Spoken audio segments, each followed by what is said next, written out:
নমস্কার বন্ধুরা, আমি তুহিন আর আমার কিচেনে আপনাদের সবাইকে স্বাগত।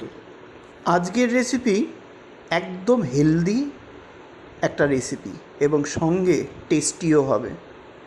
অয়েল ফ্রি চিকেন কারি, একদম তেল ছাড়া চিকেন কারি। অনেকেই অয়েল ফ্রি চিকেন কারি বলে তার মধ্যে দইও দেয়, প্লাস চিকেনের তেলাক্ত অংশটুকুও দেয়। আমি এই রেসিপিতে না চিকেনের কোনো তেলাক্ত পার্ট ইউজ করব, না দই ইউজ করব, কারণ দুটো জিনিস দিলে কিন্তু তেলের কাজ সেই করেই করে।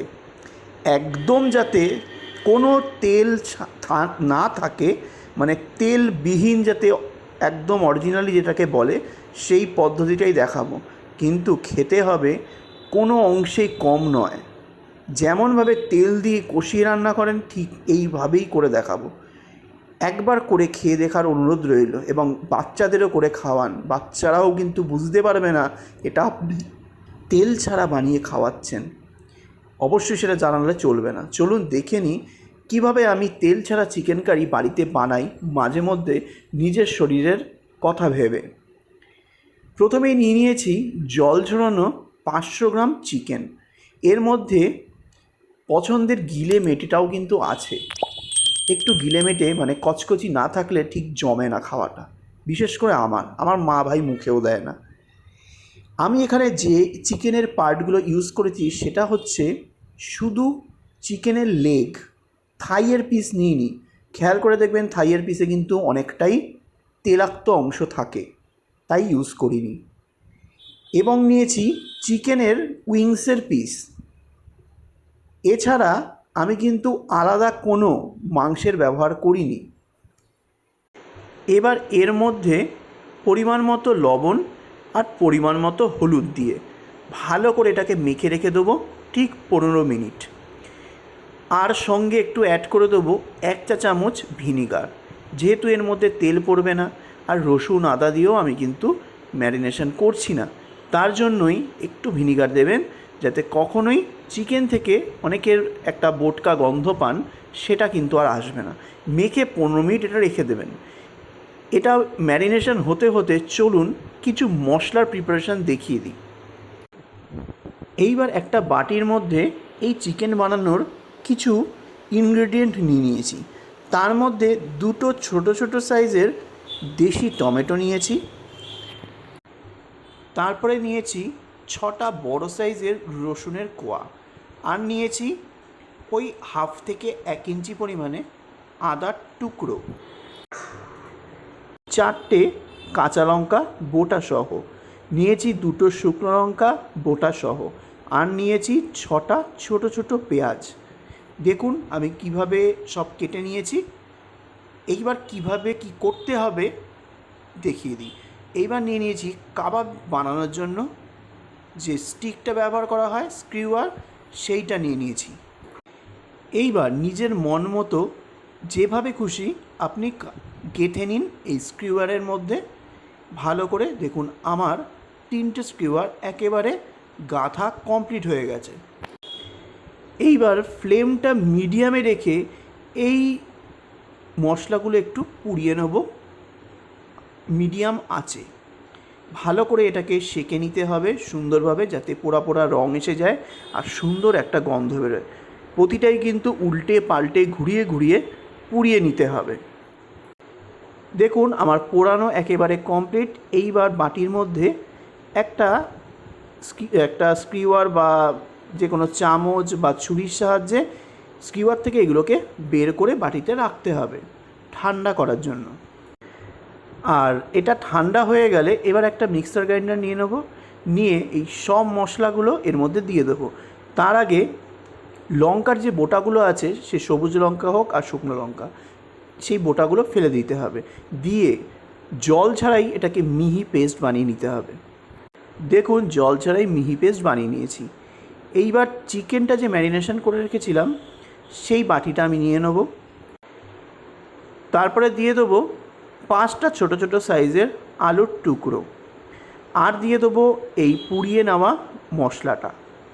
আর অনেক ক্ষেত্রে পুড়িয়ে নিলে ওপরের অংশটা ফেলে দেওয়া হয়, কিন্তু ওটাতেই কিন্তু আসল ফ্লেভার, ওটা না ফেলেই কিন্তু আপনারা ইউজ করবেন।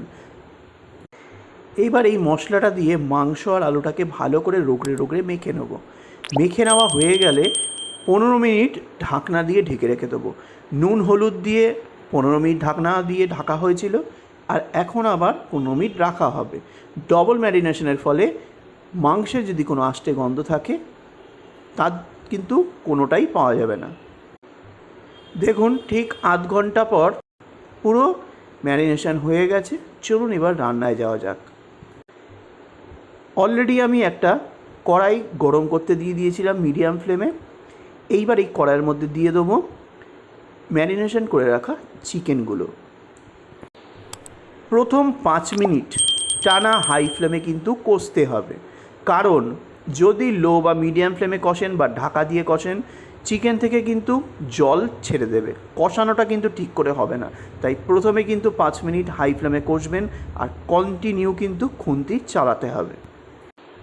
কষতে কষতে তার মাঝখানে দিয়ে দেবো 1 চা চামচ জিরের গুঁড়ো। এবার দিয়ে দেবো 1/4 চা চামচ পরিমাণে একটু গরম মশলা গুঁড়ো। সবসময় আমি আমিষ রান্নাতে গরম মশলা দিয়ে কষাই, এটা আপনারা যারা পুরনো সাবস্ক্রাইবার তারা কিন্তু সবাই জানেন। এইভাবে কষালে কিন্তু মাংসের মধ্যে গরম মশলার ফ্লেভারটা ঢুকে যায় আর খেতে অপূর্ব হয়। এইবার টানা 5 মিনিট ভালো করে কষে নিতে হবে।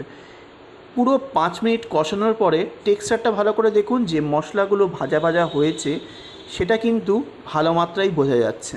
5 মিনিট ভালো করে কষানো হয়ে গেলে মিক্সার গ্রাইন্ডারের মধ্যে যে জলটা মানে মশলাটা ছিল সেটাকে ধুয়ে আর বাটিটাকে ভালো করে ধুয়ে যেটার মধ্যে ম্যারিনেশন হয়েছিল সেটা এর মধ্যে ঢেলে দেবো। এইবার আমি টোটাল 1.5 কাপ পরিমাণে জল ইউজ করেছি। এইবার ভালো করে মিক্স করে দিয়ে ঢাকনা দিয়ে মিডিয়াম ফ্লেমে এটাকে সিদ্ধ হতে দেব যতক্ষণ না পর্যন্ত চিকেন সুসিদ্ধ হচ্ছে। আর 1.5 কাপ জল দেওয়ার পরেও কিন্তু জলটা আরও বেড়ে যাবে, কারণ চিকেনও কিন্তু জলটা রিলিজ করবে। ঠিক 5 মিনিট পর ঢাকনাটা আমি তুলে নিলাম। দেখুন কতটা জল হয়ে গেছে, চিকেন থেকে জল ছেড়েছে। এবার ভালো করে একবার খুন্তি দিয়ে ভালো করে নাড়িয়ে নিতে হবে, যাতে নিচেরটা ওপরের দিকে চলে আসে আর ওপরেরটা নিচের দিকে চলে আসে। আবারও ঢাকা দিয়ে 10 মিনিট আমি মিডিয়াম ফ্লেমে সিদ্ধ করে নেব। এইবার ঠিক 10 মিনিট পর ঢাকনাটা তুলে নিলাম। এইবার একটা স্কিউয়ারের সাহায্যে আমি আলুটা কতটা সুসিদ্ধ হয়েছে দেখে নেব। আলুর ভেতর অবধি কিন্তু সুন্দরভাবে স্কিউয়ার ঢুকে যাচ্ছে, তবে এখনও 5% মতো কুকিং বাকি আছে। চেক করে যা বুঝলাম চিকেন আর আলুটা, বাদ বাকিটা আর ঢাকা দিয়ে কিন্তু সুসিদ্ধ করব না। বাকিটা কিন্তু জলটা শুকোতে শুকোতেই সব কটা জিনিস সিদ্ধ হয়ে যাবে।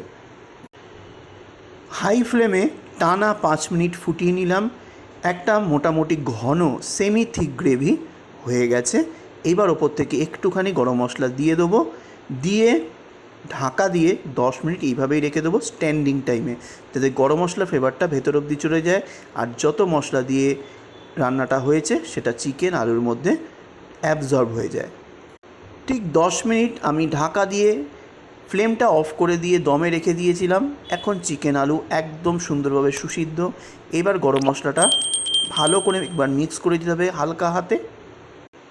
রেডি হয়ে গেল দুর্দান্ত স্বাদের অয়েল ফ্রি চিকেন কারি। একবার অন্তত রান্না করে খাওয়ার অনুরোধ রইল।